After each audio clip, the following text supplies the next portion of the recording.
Hey guys, how's it going? It's your favorite fish here, and today I wanted to give a quick rundown on something that I get asked a ton in my streams whenever I'm doing Slayer. Everybody's always like, dude, what is the weapon that you're using? Okay, so here's what we're looking at. It's called the Saradomin Godsword Passive. Now I'm gonna go ahead and I'm gonna pull up the Wikipedia page on this, and I'm gonna show you exactly what this is and why it's a fantastic weapon to use if you're a mid-level player. One more thing, if you like my content and you haven't subscribed yet, I would really appreciate it if you'd go ahead and click that little red button down below. It helps me out a whole bunch. Thank you so much. Let's get on with the video. All right, so I'm gonna go ahead and read off the Wikipedia page exactly what this does. So the Saradomin Godsword passive is created by using a regular Saradomin Godsword on the Saradomin altar in Commander Ziliana's room.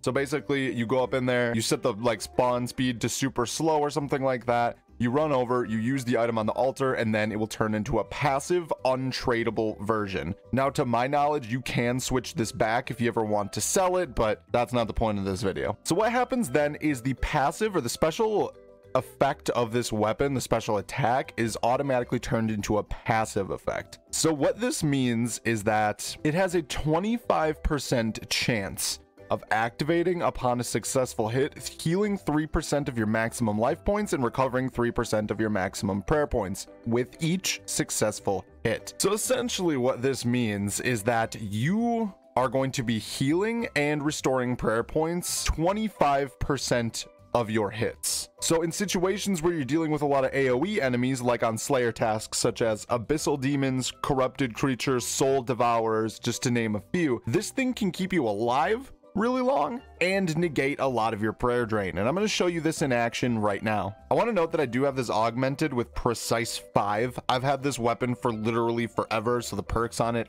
are absolutely terrible, so just keep that in mind. All right, so here we are. I'm going to drink my aggression potion. I'm going to stand in the right place. I am going to overload, and I'm going to use my super prayer renewal. That also works wonders in keeping your prayer nice and high. I'm going deflect melee, and I'm going to flick on turmoil as well. And as we start killing these things, if you watch my prayer right there, it's going to consistently start going up.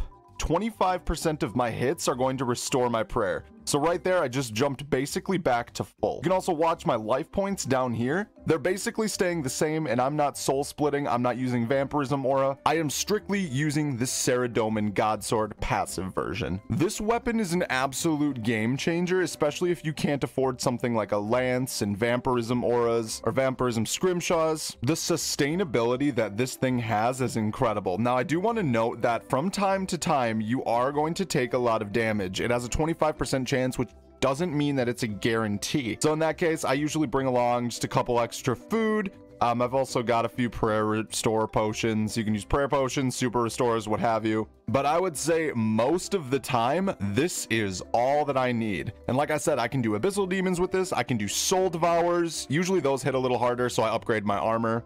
Right now, I'm using War Priest, so this is probably some of the most attainable gear you could have. I am wearing my Blood Amulet of Fury, but that hardly accounts for any healing here, really. And you can see right now, I mean, my prayer points are super high. My life is kind of taking a little bit of a beating, but there we go. I just healed back up with a threshold. It's absolutely ridiculous. So when you're surrounded by a huge group of enemies, it just starts to tear. So I really wanted to showcase this, let you guys know, just to answer the question that I get all the time about what this weapon is. It's absolutely well worth its money. This weapon's right around 8 mil or so last I checked, and it will completely be a game changer for the Slayer tasks that you want to use melee and AFK on. So if you don't have one of these, I would say pick one up, try it out. You're not going to be disappointed. It's not the most damaging thing ever, but the accuracy is well enough to really get you through most tasks that you'd ever want to do. So consider it. Take a look at this video. Hopefully it helped you a little bit. If I find any more mid-level tips and tricks that I find, I will definitely pass them forward to you. Otherwise, you guys have a nice rest of your day. Get those gains. Double XP is coming up. Get ready. Also, make sure you turn notifications on the channel if you want to catch our live streams. It's always a good time there. I'll see you guys later. Thanks for watching. Have a good day. Bye-bye. And I would like to say an absolutely massive thank you to all of my channel members showing up here on screen, especially members of the God tier. That includes Alex, Shane, Solvo, Joe, Tyler, Argonaut, Nicholas, Imaginary Friend, Robin, Gumi, Mystic, Eric Wade, Talkat, Roscovian, Linux7676, and Plain Pat. Thank you all so much for your support. It means the absolute world to me. I love you all so much. Thank you, thank you, thank you. Have a good day. Bye.